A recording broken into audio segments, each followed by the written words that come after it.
Hello, friends. Welcome to On the Couch program. We are super excited that you'll be joining us. On the Couch is going to be aired every Friday evening at 7 p.m. on our YouTube channel. This program will be focused on answering questions around really difficult topics of finance, family dynamics, parenting, dating, and divorce. So if any of these topics are affecting anyone that you care about or even yourself, please tune in for some biblical answers. We would love to hear from you as well on your own questions. So please send that in to our email address, which will be located in the details below. Thanks so much. We look forward to hearing from you.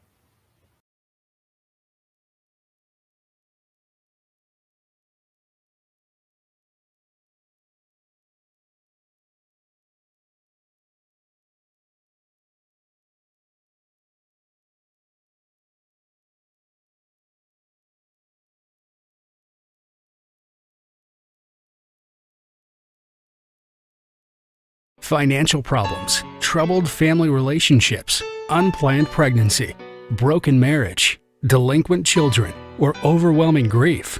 Are you burdened by the care of life? Are you feeling hopeless? Friend, whatever you are going through, whatever questions you may have, God has the answers. We invite you to join us on the Couch, a Bible-based program that will give you insight into what the Bible says about these critical issues of life.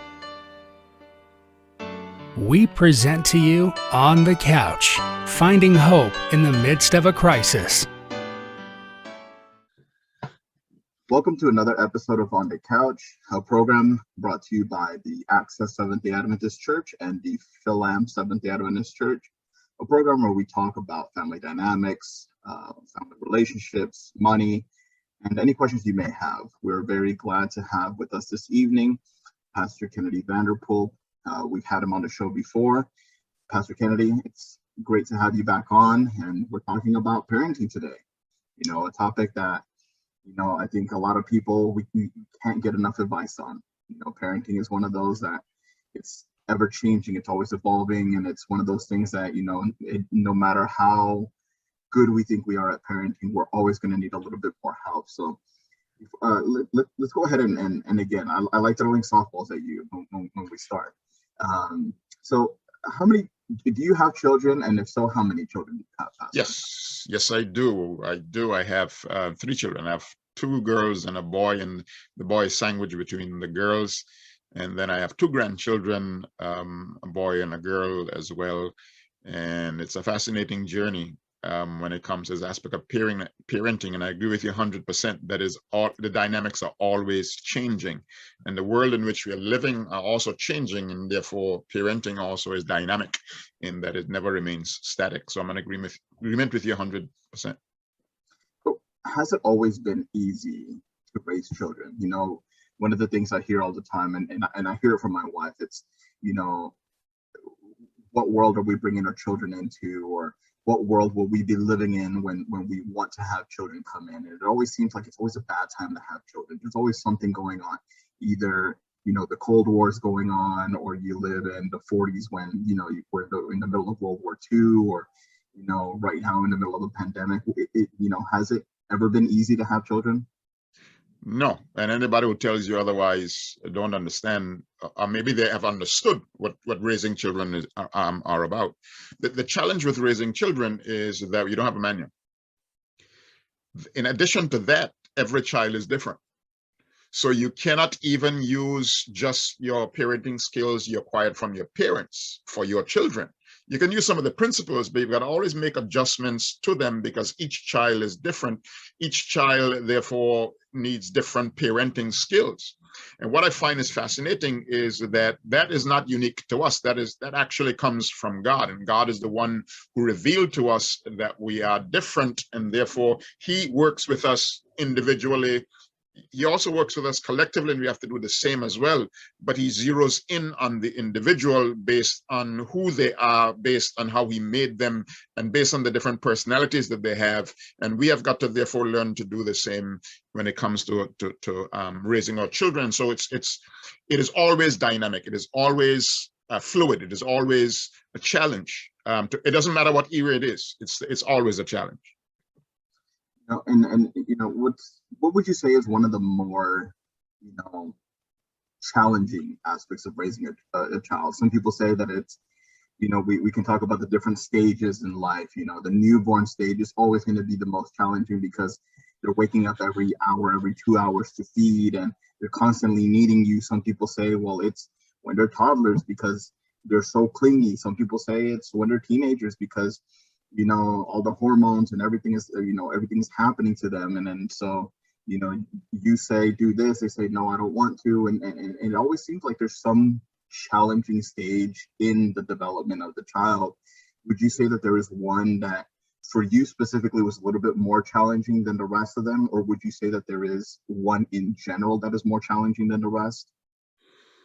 Yeah, and it's fascinating that as I began to look back over parenting, I didn't understand this, and so I'm not behaving as though I'm wise and I knew the answers to the problems.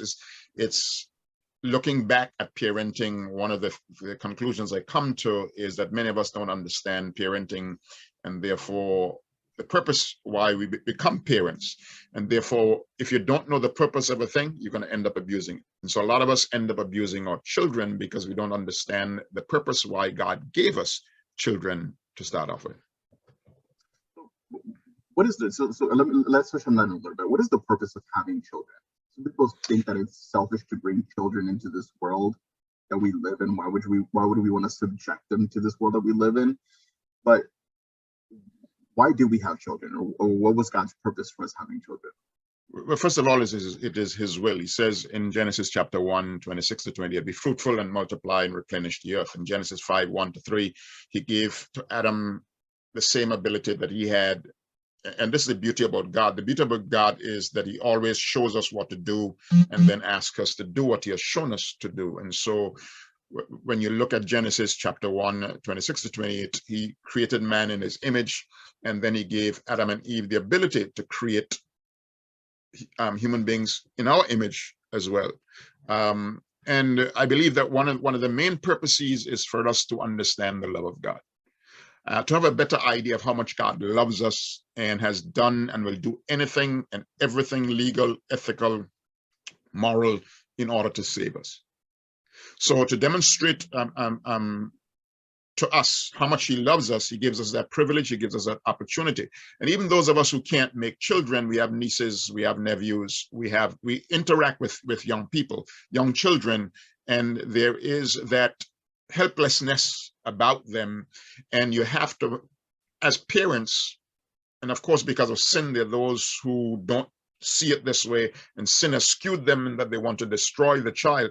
But in general, you have individuals who understand that this helpless little being needs your attention, and he needs your unconditional love.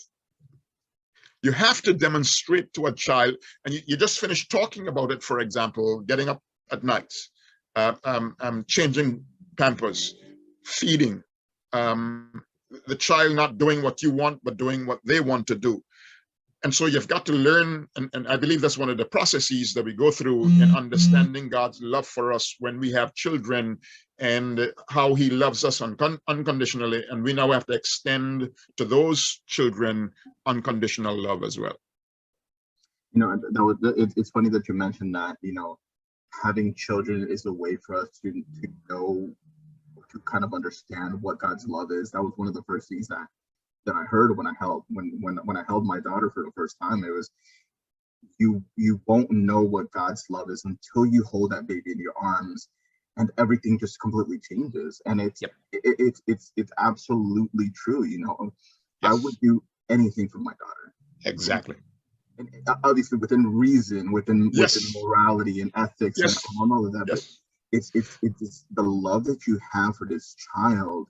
I can't imagine how that compares to what God has for us, but it's a good indicator of understanding that. And I think it's very important to understand parenting comes from God. Yes. And like you said, there is no manual, there is no instruction book. There are hundreds and hundreds of books on how to sleep train, how to feed your child, what they're supposed to do at different stages of life, but none of that none of that really comes into play unless we put it in God's hands and say, hey, God, help me to raise this child. And that was one of the things that we did. We told God, you have given us this gift. Now help us.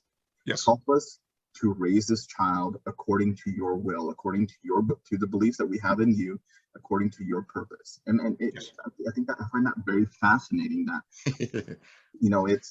it's God's gift to us to know how much he loves us. Mm-hmm. Yeah. So here's $1 million question. You said that you had 3 children. Yes. Does having multiple children make things more difficult? And does it make it more difficult in your children knowing that you love them all equally? That is a challenge for, I can say, almost every human being, because we're so competitive as human beings. We always want to take it to the next extreme. We want to know, even when you're growing up, we wanted to know who our parents love the best.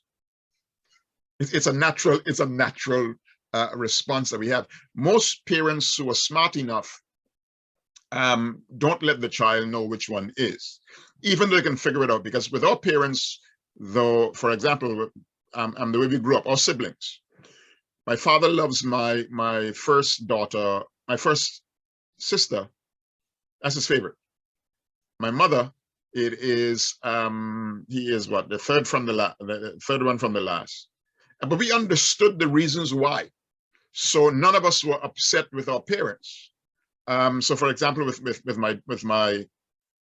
my sister, she had difficulty. Therefore, the family had difficulty with the marriage of my parents, and so to the point where one of them even said that that was not his child, that it was another man's child. So with that dynamic, and we weren't Christians. We were Christians, but not, how should I put it, nominal Christians. We claim that we are, but we don't live up to what we say we are. But my point is, and then my brother, whom my mother loved, he was always in the kitchen. He was always help. When we go off to play and when we go off to do other things, he would be in the kitchen with her. And so we understood that, and it never became a problem for us because we understood the dynamics behind it. With our children, however, they're still trying to guess who loves who the most. So they haven't been able to figure that one out yet, because we never let on as to which one we really love the best. And I can't say it here now because they might hear it. They might hear this program as well. So we still can't say that. But the point is that I believe that smart parents are the ones, or wise parents would be those who will not try to let the child on. Because let's go back to a biblical example. When we do that, it creates a lot of dissonance in the family. It creates a lot of chaos. It creates a lot of confusion. So if you go back to Jacob's children, Jacob's sons, for example, we know without a shadow of a doubt that Joseph was the faithful of the father. And they almost killed him because of that. So it can create a lot of confusion. It can create a lot of chaos. It can create a lot of struggles for the family, because you're showing favoritism, and we were not designed to show favoritism. That's why God wants us to be like him. That's why he gave us children, so that we could understand, look, this is how it is with you. I love you, and the reason why I love you is based on how I made you. I made you, and therefore I know what you bring to the table. I know what you have to offer, and based on who you are, I love you. But he also has the ability and capability to love me, because he knows exactly who I am. He knows exactly. And that's why it's so important for us to understand our children. And when we understand our children and our love for them, then it's going to be different. It's going to be different based on the child. But it's not going to be less for one child than the other. It's going to be based on what the child brings to the table. It's going to be based on the child's personality. It's going to be based on the child's giftedness, based on the child's abilities and capabilities. But it is never in competition. It is because you know what they bring to the table. Let me see if we can explain a little further. I'm not talking a great deal here, but let me bring it a little further. For example, in our business, when we're raising our children, based on their giftedness, we use them in the business.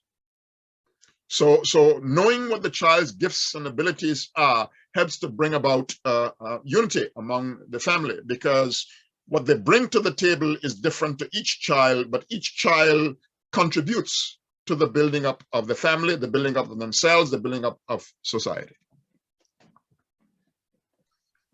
So would you caution, and I think I heard the answer in your response, but would you caution against having a favorite child? My parents were I say lucky. They had one boy, one girl. When we would ask our parents, who was your favorite, my mother would say, well, you're my favorite boy and you're my favorite girl.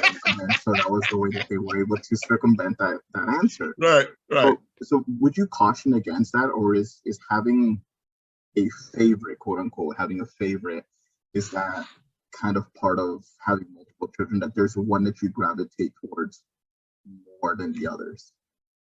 No, because it's going to create jealousy. So therefore you shouldn't have. Even if you do, you don't make it known, because it's going to create jealousy. Automatically, it's going to create jealousy. And like I gave the example of Joseph and his brothers, for example, or Esau and Jacob. And we know that the parents had their favorites. That brought about a rift that still exists in our world today. And so you don't do that. You don't do that. Of course, there are exceptions, because like I said, in our parenting and growing up, for example, we understood that, but my parents did not understand the concept of, they would deny it. They will definitely deny it. However, we knew and we accepted that based on the circumstances. So there are going to be times then circumstances might dictate that, but we have to be extremely cautious with it, making sure that it is part of the family dynamics and not something that we are trying to create in order to bring about jealousy, pain, and disruption in the family. Let's switch gears a little bit here. One of the things that we hear a lot about when we have children is what school are they going to go to, and their education. That's one of the things that my wife and I were thinking about when we were deciding to buy a home. We were looking at, we didn't have a child yet, but we were planning and seeing what school districts are the best for our children. Of course, as Adventists or as Christians, we want to put them in a Christian environment, and sometimes we gravitate towards putting them into private institutions or private schooling. Or now, especially with everything that happened in 2020 with the pandemic, a lot of parents were gravitating more towards homeschooling. And it's become very popular in more recent years. Would you say that there is one that's favorited over the other, or would you recommend one type of schooling over the other?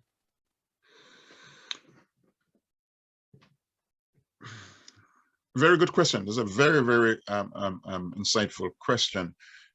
I think one of the challenges that we have as parents is that we have to learn the concept of discipling, which God implemented with Adam and Eve. So when God created Adam and Eve, his objective for creating them in his image was to make them like himself.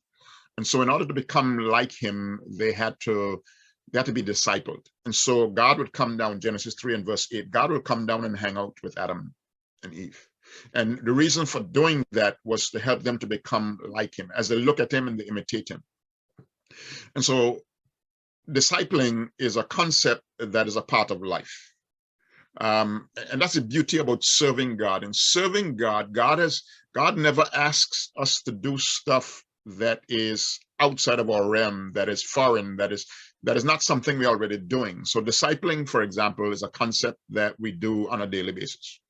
So we disciple our children. If you go to a new job, they have to disciple you in order to be effective in that job. You go to school, your teachers disciple you. You go to the supermarket, you have to be discipled where what is, etc., etc. So discipling is a part of life. So when we begin to understand this concept of discipling, and we begin to inculcate that into our children at a very early age and an early stage, because we become the first and the most important teachers in the child's life.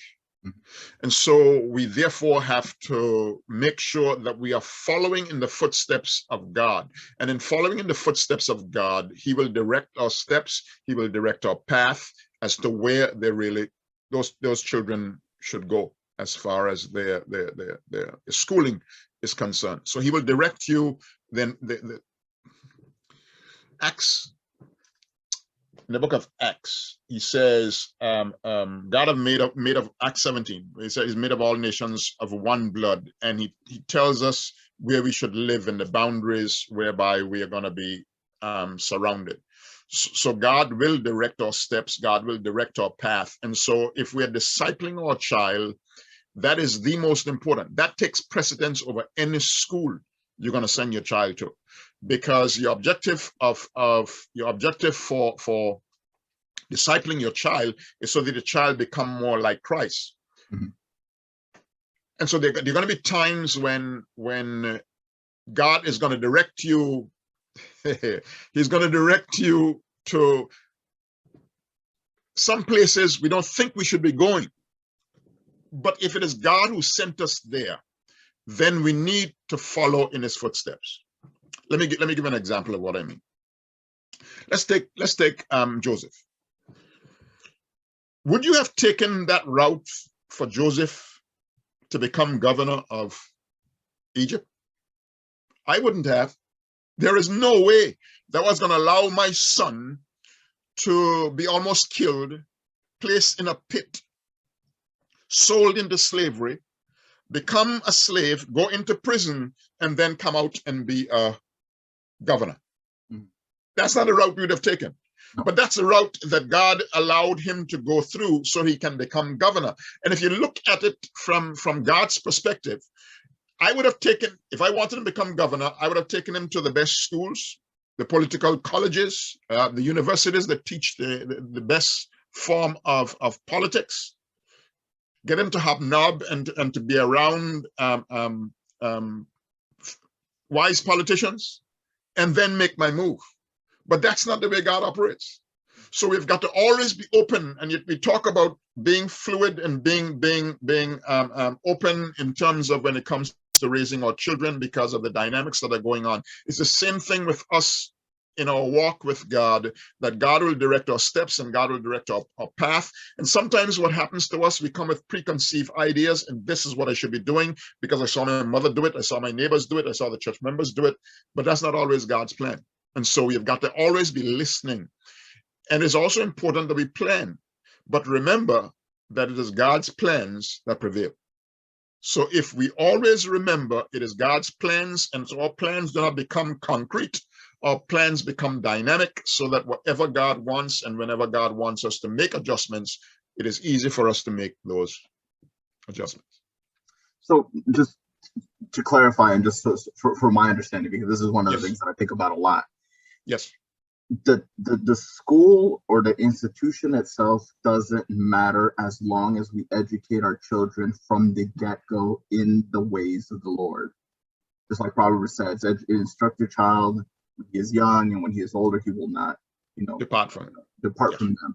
And I think that's the most important concept here that we need to grasp, is that we put so much time and effort into thinking, like you said, what career path do we want our child to take? We want them to become a doctor. Okay, so we're going to put them into institutions that focus heavily on sciences, because that's the way that we're going to get them to become a doctor and become interested in science or technology or whatnot. And that really doesn't matter if we put the right values and ethics and morals into them from the very beginning. Like the Spirit of Prophecy says, it talks about, the education begins in the home and how we educate our children. If we talk about these things with our children and instruct them from a very young age, and that doesn't matter at the end of the day which school they go to, because they already have that solid foundation on which to build on. And I think that's the fear that a lot of us as parents have, is that we fear that we haven't done a good enough job to put them in public schools, because they're going to teach them something that goes completely against our beliefs, and we're afraid that our child is going to just take it and run with it and be like, oh, well, mom and dad, they taught me this in school and this is what I believe in now. But we have to have faith that we taught them correctly from the get-go. And I think that's the most important part of what you said, is that educate them in the ways of the Lord from the beginning. And none of this other stuff really matters. And if we want to put them in Adventist school, cool, let's put them in an Adventist school or a Christian school. Let's go ahead and do that. But that shouldn't be our focus, or that shouldn't be our priorities in who is going to be the primary educator for our children. And that's what we've done, in the last, I'd say the last 50 years, is that we've outsourced education to somebody else, and we saw it a lot this last year where parents didn't know what to do with their children while they were home. How do I teach my child? How do I teach them math or English, or how do I do these things? And if we've kept that solid foundation from the beginning on being our child's primary teachers, all of this would be not second nature, but it would be so much easier for us if we were to educate our own children. And it's I mean, we could talk about just schooling all day, but I think it's something that's very important for us to understand as Christians, or just as parents in general, that the school in itself isn't the issue. The issue is how we educate them at home. Yes. And I think it's important for us to grasp the concept of recognizing that God has given us the ability to do that. God has given us the ability to take care of our children.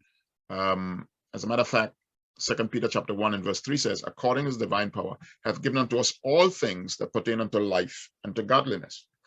So God has equipped us, therefore, to help our children to become all that God wants them to become. As a matter of fact, for us to become all that we need to become. And I think therein lies our greatest challenge. It is actually not so much the children, it is us. And as you pointed out before, that sometimes we don't have enough confidence in ourselves because we don't think that we're equipped. We don't think that we are ready. We don't think that we have what it takes in order to take our children through the stages that they need to go and be successful at it. So if we don't see ourselves as being successful and we source them out, as you rightly put it, we give them over to our teachers, we give them over to preachers, we give them over to everybody else, other than, first of all, living the life ourselves and then demonstrating to our children this is the way in which they ought to go. One of the things with us feeling that we were inadequate when it comes to education with our children is that we find our children struggling in school. How do we handle that? How do we handle the feelings sometimes of us feeling like we fail our children because they're struggling in a certain subject? Maybe it's just part that child doesn't understand the material or whatnot, but how do we handle that? Yeah, I think it's extremely important in our process of raising our children that we understand the child for a multiplicity of reasons. Each child is different, therefore you can't discipline, you can't correct, you can't raise the child, and even discipline the children. You got to learn to discipline them differently, because each child is different. Each child is unique, and we make the mistake and tell our children, for example, can't you be like your brother? Can't you be like your sister? That's one of the worst things that we can do. But there's several reasons, as you pointed out, why they are struggling in school. Number one, what is the child's interest? Because when you quote that text, train up a child in the way he should go, and when he's old, you're not going to depart from it, is actually saying train up the child according to his bent, according to his inclinations, according to his giftedness, according to his abilities, the things that he or she likes. So we need to know what is it that our child enjoys doing. Number two, we need to be aware of the child's modality. That is to say, each of us experience the world based on a modality, based on our senses. So one of our senses is more dominant than the others. And so, for example, a child that, let me use an example of let me use one of my children. My last daughter is auditory. Therefore, she's going to get lost in classes where the teacher doesn't do too much speaking. So she needs and so when you know this information, you're going to pick the teachers based on your child's abilities, based on your child's modalities, because each one experiences the world differently. One of our senses are dominant, and so mine, for example, is kinesthetic. The way I learn, I got to write it. So it doesn't matter what So I prefer to have a teacher that writes on the board and I being able to write it myself. So there's a connection that takes place. So is that a subject that the child is interested in? Is that a subject that is giving the child trouble? And what are the reasons why? Because you can now communicate with the teacher to let the teacher know these are some of the reasons why my child is experiencing difficulty. And so getting to know our children makes it easier for us to make the learning experience a positive one. In addition to that, if it can't be done in the classroom, we can do it at home to help our child, therefore, to deal with some of those issues. So it's not so much, a lot of the times we, as parents, and I heard this growing up, you need to have straight A's or A's and B's only, and you can't have any C's. If you have C's, you're not trying hard enough. So it's not necessarily a simple fact that they're not trying hard enough. It's that the way that the material is being absorbed isn't staying there because it's not their strongest subject. Exactly. When I was growing up, my strongest subjects were math and history. I loved history. I loved being able to read about everything that was going on, world history, U.S. history, Texas history. I loved the math, and and some people are like, well, when are you ever going to use these things? When are you going to use algebra or geometry? And I thought the same thing, but I was pretty good at it. And now that I build things around the house, I noticed, well, I need geometry to do a lot of things because I need to do different angles and Yes. I need to find different shapes. So it comes in handy. But I was really bad at science. I could, when it came to biology, I had maybe a C at best. My wife, on the other hand, my wife is a genius at science. And it's one of those things that we've learned over time that we have to be okay with our daughter, Yes. Possibly growing up to maybe not like science. Maybe she loves math.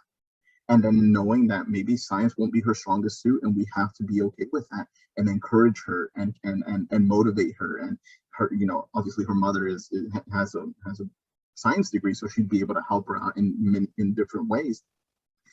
Or Yes. maybe math, I'm the one that helps her out, or in history. So we have to, like you said, we have to find ways to reach our children instead of just saying, well, why aren't you trying hard enough, or maybe try harder next time. There's multiple reasons. Yeah. We put too much pressure on our children when it comes to academics. And sometimes there are some children that are gifted with their hands.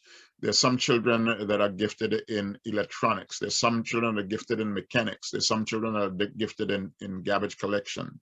There's some individuals who are gifted in other areas of life, and we don't recognize and accentuate them. And what has happened over the years is that all the colleges and universities are moving away from the industrial arts to academics. And that is creating a lot of dissonance in our schools, because if I'm not gifted in academics and you are, your needs are being met, but mine are not being met. And therefore I'm going to disrupt you from getting your needs met because mine are not being met. And so we need to re-examine again this concept of education. And that's why it's so important that we understand our child and what areas that they are gifted in, and begin to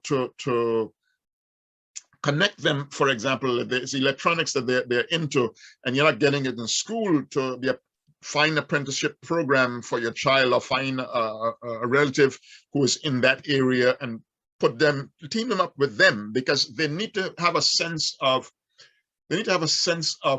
confidence. They need to have a sense of accomplishment. They need to have a sense where they are good, the things that they're good at, and give them that opportunity to be able to do that, and stop trying to live vicariously through our children. So because you were not good in science, you want your child to be good in science. And so you want to live through the child when the child doesn't want to do science, but want to do electronics, for example. I find it interesting that you mentioned that. I've dabbled and listened to a couple of podcasts from Ken Coleman. He's a career expert or whatnot. And he talks about the proximity principle, which is exactly what you're talking about, where you find what you're passionate about and you get in proximity of people that do the exact same thing that you want to do. Mm-hmm. And again, like, we want our children to be well-rounded in everything, when the reality is that they tend to gravitate towards something because that's where their passions lie. sometimes we discourage our children. You know, they say, well, you need to go to a 4-year university. You have to. That's your pathway to a career. And the child says, well, no, I want to go into the trades. I want to go and do carpentry. Right. And I love doing carpentry. And we tend to see that as a failure as a parent. Yes. It's like, well, they're supposed to go to college. They're supposed to do this, that, and the other thing. Why aren't they doing that?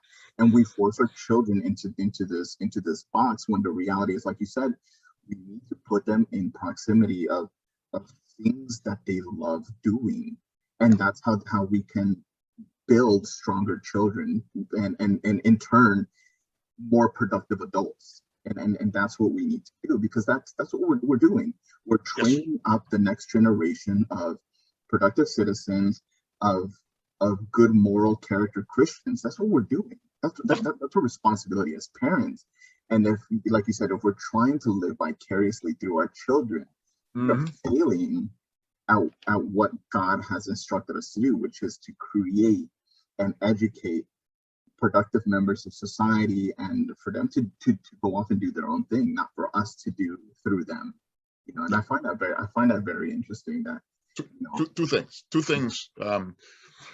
What is unfair to the child is that even in our own lives, we are good at everything.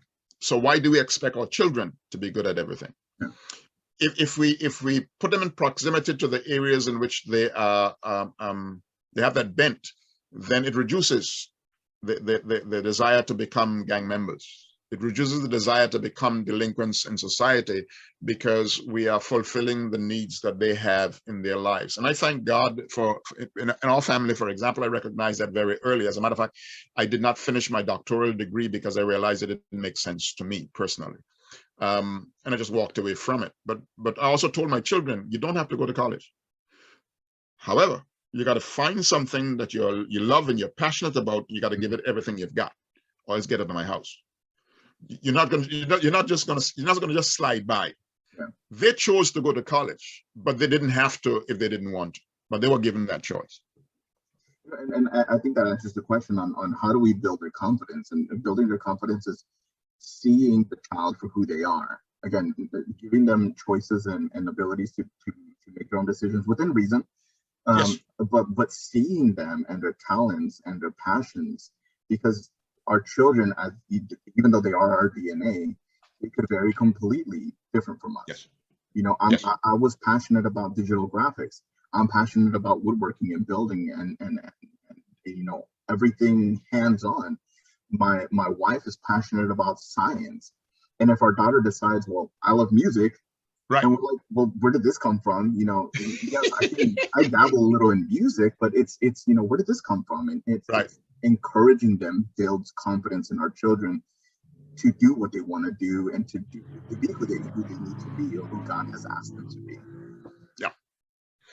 But let's go back to that concept of decision making, though. I think that a lot of us, we're not taught about this concept of decision making, because the era in which I grew up, at least, we were told what to do. Yeah.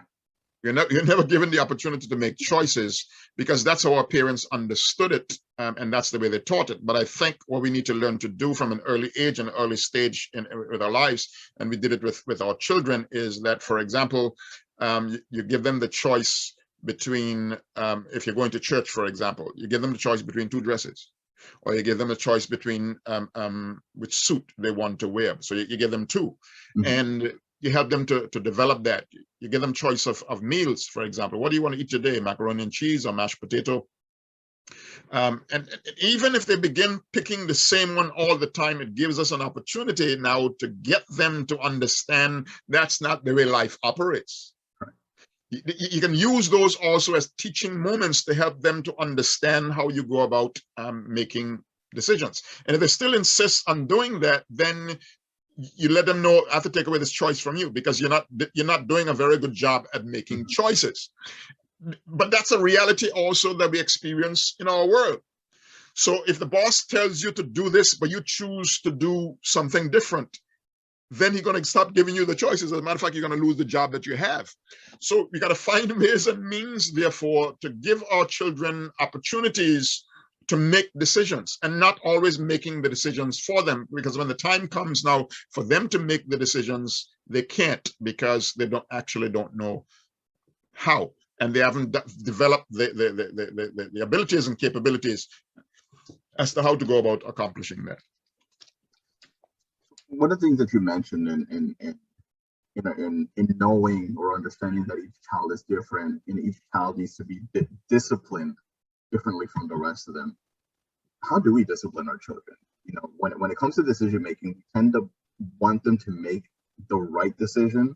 The right decision is sometimes subjective.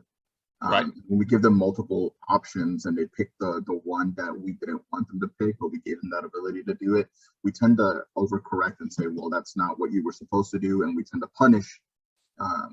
So what is the best method of correcting a child's behavior?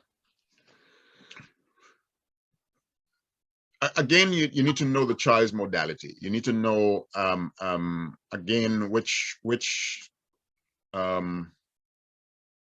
modality, which sense is developed the most. So, for example, we tend to have a method that we use for all our children rather than using the one based on their modality. So, for example, my last daughter, I didn't have to use the rod, because all I had to do is raise my voice. If I raise, up to now, even if I raise my voice, then it literally brings tears to the child. The other thing we need to do also is to recognize that we all have sinned and come short of the glory of God, to recognize that the child might have a weakness in that area, and therefore we need to come alongside of them and help them and give them alternatives as well, give them the opportunity therefore to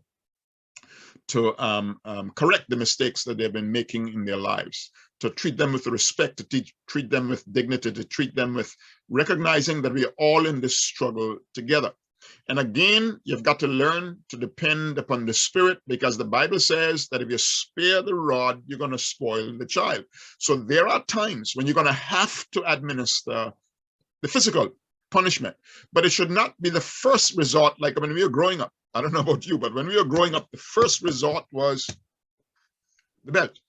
And we had the opportunity, as we became teenagers, our parents gave us the opportunity, therefore, in family meetings, to tell us some of the things that we liked and some of the things we didn't like. And I can remember distinctly, one of the things we didn't like was when we were playing, for example, our parent, my mother, would come to where we are among our friends with a whip and let you have it in front of your friends. And we told her, no, we don't like that. We really, really don't appreciate it. We'd prefer if you call us home, and then if you have to administer punishment to us at home, then please do that. But don't do it in front of our friends. And so we need to learn to listen to our children and understand what our children are saying.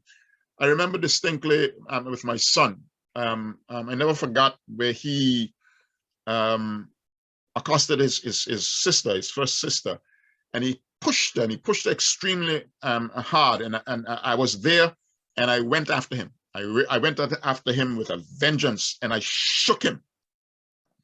And when I finished shaking him, I realized, whoa, that's the reason why he's behaving towards his sister, because that's the way I behave towards him. And so when I recognized that, I don't remember if I did it the same time or later that day or the next day, but I remember calling my children together, apologizing to my son for what I did, and let him know that's not the way you treat women. That is not the way you treat women. Neither is that the way I should have treated you as well. And do you know that because of that one experience, that their fellowship with each other became extremely tight up to now, to the point where he was more defensive of my daughter in choosing a husband than I was. That's how tight the fellowship became as a result of that one experience. So we've got to be extremely careful when it comes to this aspect of disciplining, and let the Spirit of God lead us and direct us, and don't just follow what our parents did, but let the Holy Spirit reveal to us how we need to deal with each child and deal with each child different. That takes a lot. That takes a lot for a parent, let alone a father in this day and age, to say, I admit that I was wrong. Could you imagine how parenting would shift, the dynamics of parents would shift, if we admitted to our mistakes and said, you know what, I'm sorry, I shouldn't have done that. And we're frank and honest with our children and say, hey, you know what, that should have never happened. I won't do it again. Could you imagine how the better outlook that our children would have on us sometimes? We are the example for our children. They look at everything we do. Discipling, yeah. I notice it with my little one. Yes. She is 1.5. She almost 2. 1.5, almost 2. And she notices everything that I do. Everything. To the smallest detail. If that's how she is now, right, I can't imagine how she's going to be when she's 12, when she's 15, 16 years old. Seeing the way that I treat her mother, seeing the way that I talk to my wife, that's going to reflect on her and how she perceives men to be. Yes. And I think that's one of the scariest things, that it's, you want your daughters to find a great husband, but the first person that they're going to look is somebody that is modeled after their father. So we, like you said, we have to be extremely careful and know how to discipline them. My wife and I, we've never hit our daughter. We put her in timeout, but timeout doesn't work for her. But what I've noticed that works for her is, again, 1.5 to between 1.5 to 2 years old. She doesn't understand fully, but she knows the tone in my voice. So when I sit her down in front of me and I talk to her very sternly, you can see the remorse on her face, knowing that she did something wrong, and that's enough. I never have to raise my hand to her, and I know that that's enough. And it's like you said, it's so interesting that sometimes we go straight for the physical. Yes. That's the only way that they learn, is with the physical. But no, there are multiple ways, and that's not to say that we rule the physical out, because some of us really do. We need a crack over the head in order to learn. Yeah. but some of us don't.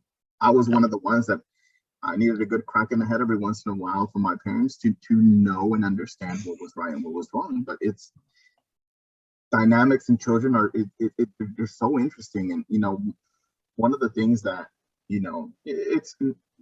I've mentioned it as a fear, and I don't think it's really a fear, but one of the things that I struggle with is making sure that my daughter knows who God is. And from a very young age, we have a little Bible for her. We read through the stories. Ironically, we were just reading through the story of Joseph. We're up to Joseph getting his quote unquote revenge on his brothers. But we try to instruct her and teach her about who God is. And one of the things that, I think all parents don't want to deal with or don't want to have to ever encounter is having a child turn their back from God. Yes. How do we deal with that? Or first of all, how do we try to prevent that? But then if it happens, how do we deal with that? Very, very, very pertinent question. One of the things we have to do, first of all, is to recognize that even our Father, which is in heaven, lost children. He lost Satan. Recognize that he lost Adam and Eve. And when I say lost, they turned their backs on God. Some came back and some did not come back. So it is not the end of the world when they do, because what God has given to us is freedom of choice. Freedom of choice means that we have the privilege and the opportunity to make whatever choices we want to make. However, there are consequences for those mistakes. And so we need to recognize that it is not always that it is you as a parent. Once you have done all that you could to help the child, and even if you didn't, ask God for forgiveness if you believe you did not, and recognize that God will forgive you of that, and therefore continue praying for that child to return back to God. And if they don't you can't make them, and God wouldn't make them do that either. And I know none of us don't want that. Neither does God. But because he gave us freedom of choice, there isn't anything that we can do. So we got to learn, therefore, to live with things that are beyond our control and accept those things that are beyond our control and recognize that whatever we are going through in our lives are designed for us to become citizens of the kingdom of God, to become, to eventually live in the kingdom with God. And you can't make your children of God. Not even God can do that.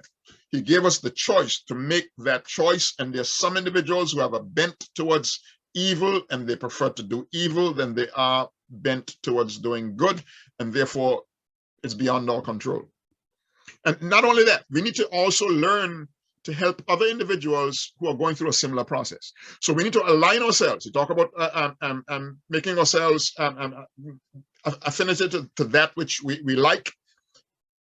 If we have parents who are having that struggle, we also need to now have a ministry that can help those parents to deal with that. And so when that happens, now they have a support group. They have a cushion that they could fall on, that they can be themselves. Because what happens as a result of that, grief takes place. There's ostracization that takes place. There's separation. There is disconnection, and we normally end up therefore losing our own salvation as a result because of the struggles that we are having, and because we are ostracized by those who feel holier than those who lost their children. We are not different. We're no better than those whose children decided to stray away from God. That's number one. Number two, sometimes you have some prodigals at home. They might appear to be with God, but will eventually be lost. So none of us is better than the other. So there's really no, there's really no preparing for it. There's really no, if it's going to happen, it's not because, we have to understand that it's not because of us. It's because the child has made the decision for themselves to walk away. Yes. Wow, that's hard. That's hard as a parent. I mean, the last thing we want is for to lose our children, both in the physical sense or in the spiritual sense, and knowing that there's going to come a time where we are going to lose that control over our children. Because right now, while they're still in our home, we can still control them to a certain extent. We can still tell them, hey, you know what? It's okay. I understand you may not agree with church right now, but I need you to come with me. And they're there sitting with us, and we know that at least something is getting through to them. But it comes a point where they're adults, they make their own decisions, and they make the decision to either stay or to walk away. And that's difficult. That's hard. Yes, it is. It's challenging. But could you imagine what it is for God? And we do it all the time. Yes, exactly. It's again, going back to what we talked about at the very beginning, we don't understand God fully until we have children. And when you see how volatile our children can be in doing things that hurt us, wow, I mean, it just puts things into perspective on how much we do to God and how much God suffers for us sometimes. He's like, come on, man, like, you're doing the same thing over and over and over again. Like, right. When are you going to learn your lesson? And we tell the same thing to our children, but we don't understand that it's the same thing. Yes. Yes, it is. You know, one of the things that I mentioned was, losing a child to the spiritual is a hard concept to understand. Losing a child physically, I can't imagine that. It's some, as parents, you might have lost a child in the womb, you might have lost a child during birth, you might have lost a child at a very young age. How do we deal with that, or how do we come to terms with that? I mean, it's something that, man, I don't know. I don't know how to even begin. Yeah. Couple of things. One is, it becomes even more challenging for us because we don't talk about death. We don't talk about grief. Therefore, it is a mystery to us. And anything that is mysterious to us, we are afraid of. And so it drives us nuts. The second thing is, and again, here is where God has demonstrated to us his love for us, and that again, doing things for us and then asking us to go through the same process. So Jesus dying, coming, living, and dying on our behalf has also helped us to understand what it is, what he knows and understands what it's like to lose a child. It's because he lost his son, Jesus Christ. So he has revealed to us that. The other advantage that we have also in this process is that, and we need to make it a part of our ministries, is to have a grief ministry, so that folks who lose their child, and again we come back to the same concept of having other parents who have lost their children, having a ministry specifically for those individuals, because they're experiencing some things that are specific in their lives, and they need to be able to be free. They need to be able to get their lives almost back to normal, because it's never going to come back to normal, but as close to normal as possible by providing these avenues for us, helps us therefore to deal with these processes, because it is important. We are our brother's keeper, and we are related one to another. We are interconnected, but we tend to have this concept of disconnecting our lives, desegregating our lives, isolating our lives, and we don't understand how important it is for us as brethren to dwell together in fellowship. One of the things that that I've noticed is that the unspoken truth of losing a child before birth. It's something that as parents we tend to keep to ourselves. We don't want people to know, whether it's a stigma or a taboo or whatever you want to call it. It's something that we don't talk about. How do we touch those parents that don't express what has happened to them? Because we don't know. Yeah. And again, if you have within your church grief ministry, and that grief ministry is promoted, eventually, even if they don't come, they will hear of somebody who has been in the group, who connects with them and are able to let them know what is happening in the grief ministry. And by the way, that's a ministry that we have been working on now since 2000. In trying to help individuals to understand and grasp this concept. Because if you really begin to recognize who God is, and recognize who Jesus is, and recognize one of his purposes for coming was actually to deal with this concept of grief. He's a man of sorrows. Isaiah 53 is a man of sorrows, acquainted with our grief. Isaiah 61 tells us that he came to heal the sick, the brokenhearted, to comfort those that mourn, those that are in prison. So Jesus' ministry was centered around grief. Every miracle he performed was to relieve grief. Every even the teachings were concerning grief. It is only us as believers who don't recognize what the Word of God is saying concerning the aspect of grief, why it still becomes taboo. To the point where the Spirit just revealed something to me this week. I did a presentation for a group on Sabbath. And one of the things the Spirit revealed to me is that we do tend to use grief in the singular. And one of the reasons why we therefore restrict it to death is because it is one of the worst things that can happen in our lives. And so instead of saying griefs, because we experience more than one grief in our lives at the same time. Any loss we experience in our lives produces grief. Any change in our lives produces transitions, which produces grief. So we are always going through the grieving process. And so what happens with that parent, or those parents that refuse to talk about their grief, they remain stuck in their lives. They remain stuck in their grief. They remain stuck with guilt. They therefore cannot function at their optimum, because their lives are overshadowed by this concept of grief. And especially if they don't get any children at all, it makes it even worse. And what's going to eventually happen, they're going to divorce. Because they don't know how to handle it, and therefore they begin to grow apart, because each one is going to handle it differently.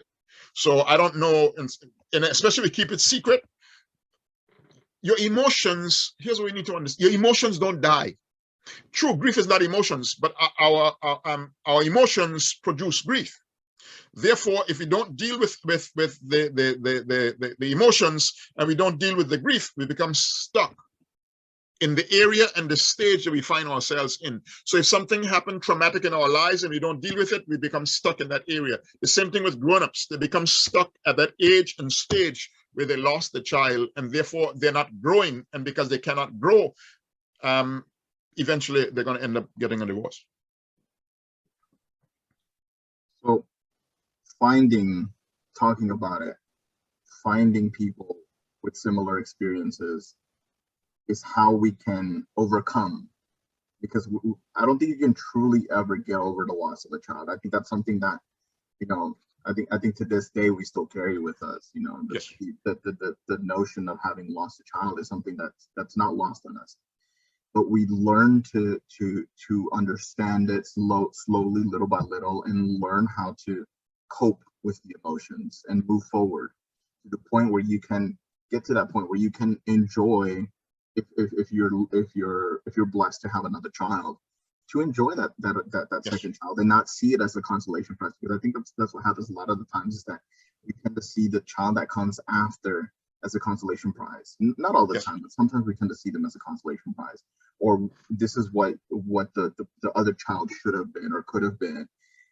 And I think, again, we don't need to look at it in those concepts. We need to look at it as this child that God has given me is now a gift. I have yes. to move forward. I have to do what's best for this child moving forward. Yeah, but we need help. We need help in that area, and unfortunately, there isn't much that is being provided. But we do have a ministry where we are helping individuals deal with the grieving process. It's extremely important. Like I said, your emotions don't die. You carry them with you to the grave. And you can't pray. Praying is not enough. You can't pray for God to take away emotions, because if he has to take away emotions, he has to kill you. Because emotions are a part of who we are. But also, let me finish with this. Jesus, what is fascinating is that Jesus has shown us in Matthew 26 how to actually deal with grief, how to deal with our emotions, how to deal with our griefs in our lives, and how to handle our problems. So it is found in the Word of God. God has revealed it to us how to do it. And he has shown his disciples also how to deal with their grief. And so when we learn to deal with ours, we can also teach others how to do it. Final question. Yes. Is family time important to build a solid foundation on Christ? And what advice would you give to the new parent and the parent struggling right now?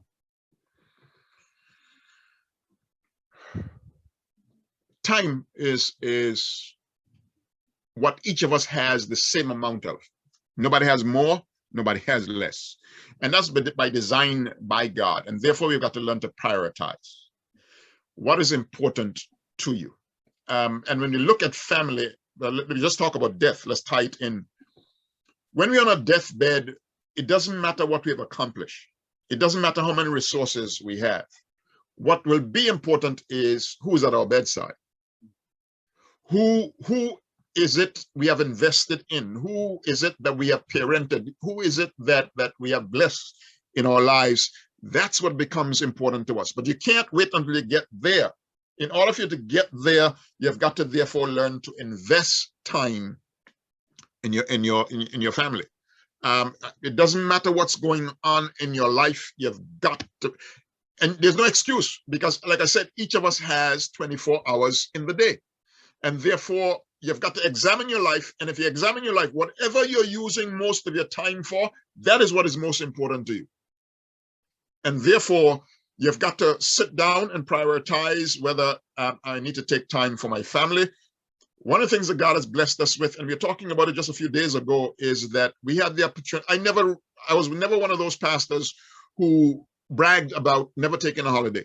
I'm one of those who brag, I always take a holiday. Always, every year. With our children, we took holidays. Now, even every 3 months, we would take off and go to a timeshare.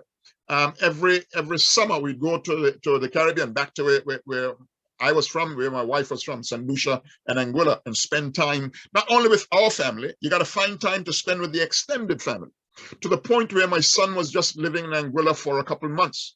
So he's comfortable being down there because they've been exposed to that and to exposed to the culture. And so you've got to find time. You've got to, there are no getting around it. If you look at God in the Garden of Gethsemane in Genesis 3 and verse 8, he came down and hung out with Adam and Eve. We got to find time to hang out with our families.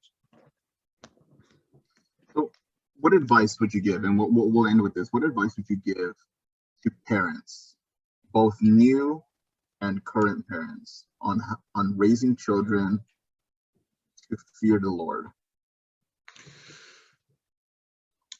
The Spirit revealed to me about a year ago that I used to teach the concept that God has given us the ability to teach. But the Spirit revealed to me that God gives to each of us as his children the gift of teaching. Every human being has the gift of teaching, and there are reasons for it. But let me show you from the scriptures, specifically to parents. He says in Deuteronomy chapter 6, verses 4 to 6, "Hear, O Israel, the Lord our God is one God. And thou shalt love the Lord thy God with all thy heart, and with all thy mind, and with all thy soul, and with all thy strength. And these words which I command thee this day shall be in thine heart, and thou shalt teach them diligently unto your children."